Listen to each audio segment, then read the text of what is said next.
प्रश्नावली में हम लोग इस पार्ट में प्रश्नावली 1.2 को देखेंगे। कहे कि पिछले पार्ट में हम लोग प्रश्नावली 1.1 पूरा ख़त्म कर चुके थे और ये हमारा क्लास 10th बिहार बोर्ड, ठीक है, प्रश्नावली 1.2 जिसमें कहा गया निम्नलिखित संख्याओं को अभाज्य गुणनखंडों के गुणनफल के रूप में व्यक्त कीजिए। तो पहला है 140, दूसरा 156।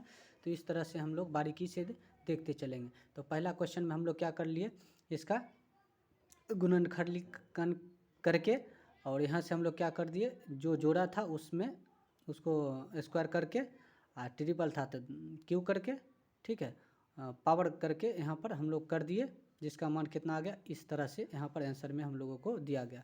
उसी प्रकार से 156 को करेंगे, 2 से लगा देंगे 78 हो जाएगा, 78 के बाद 39 हो जाएगा, 2 से 3 लगाने के बाद 3 हो जाएगा, 2 गुना 2 गुना 3 गुना 3। तो यहाँ 2 गुना 2 है, इस पर 2 का स्क्वायर है, गुना 3 गुना 13। इस फॉर्मेट में हम लोगों को आंसर दिया गया है इसका क्वेश्चन का, ठीक है। उसके बाद तीसरा क्वेश्चन देखेंगे 3825, इसको 3 से लगेंगे 1275। फिर इस तरह से करते करते क्या होगा, 3825 को आ गया 3 गुना 3 गुना 5 गुना 5 गुना 17, ठीक है।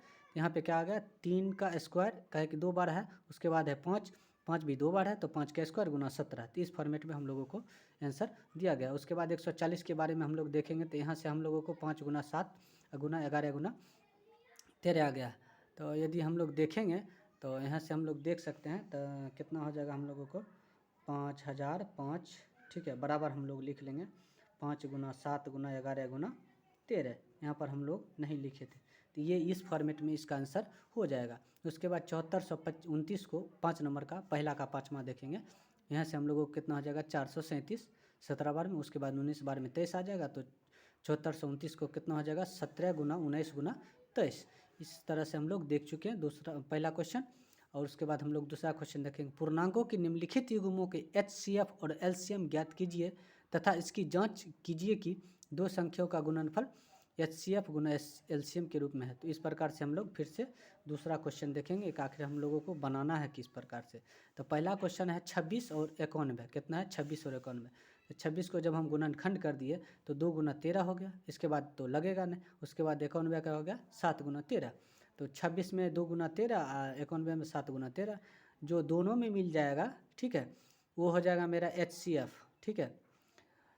उसके बाद जो मिलेगा 100 और उसके बाद जो नहीं मिलेगा 100 सबको गुना करके निकाल देंगे तो आ जाएगा मेरा LCM, ठीक है, निकल जाएगा। तो 26 91 का HCF निकला 13 और LCM निकल गया 182। उसके बाद 2 नंबर में देखेंगे हम लोग।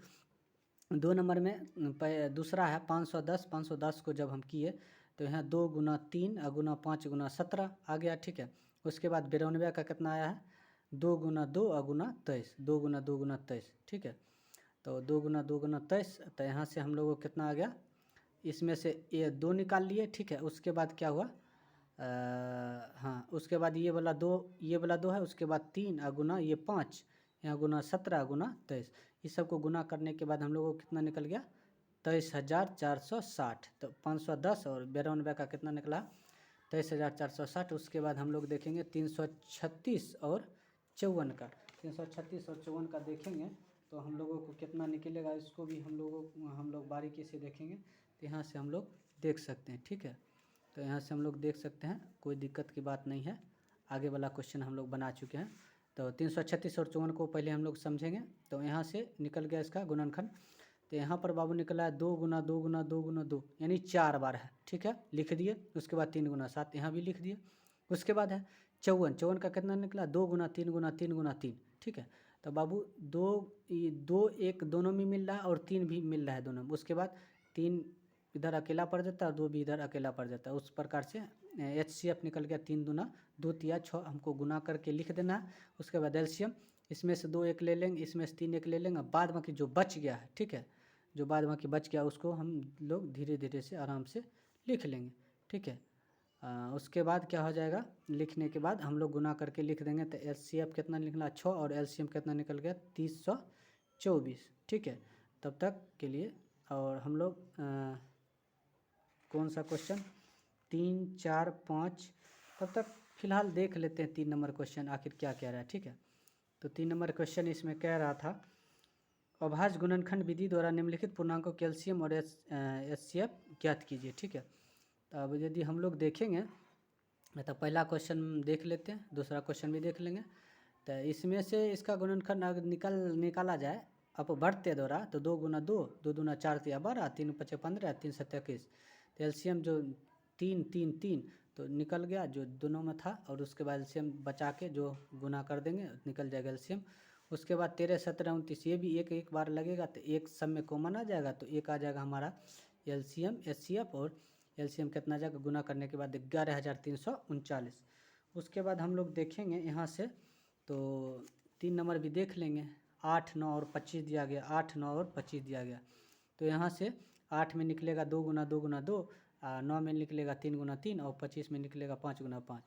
तो ना इसमें पूरा ना इसमें पूरा ना इसमें, तो यदि हम इसको गुना 1 गुना 1 गुना 1 कर देंगे तो कोई फ़र्क नहीं पड़ेगा। जब कोई फ़र्क नहीं पड़ेगा तो एचसीएफ कितना हो जाएगा हम लोगों का 1 हो जाएगा। उसके बाद एलसीएम को सब को गुना कर देना इतना, और गुना करने के बाद कितना आता है 1800। इस प्रकार से ये हम लोग 3 तक देख लिए इस पार्ट में, और अगला पार्ट में हम लोग 4 5 6 7 को कवर करके और इस प्रश्नावली को ख़त्म कर देंगे। तब तक के लिए धन्यवाद।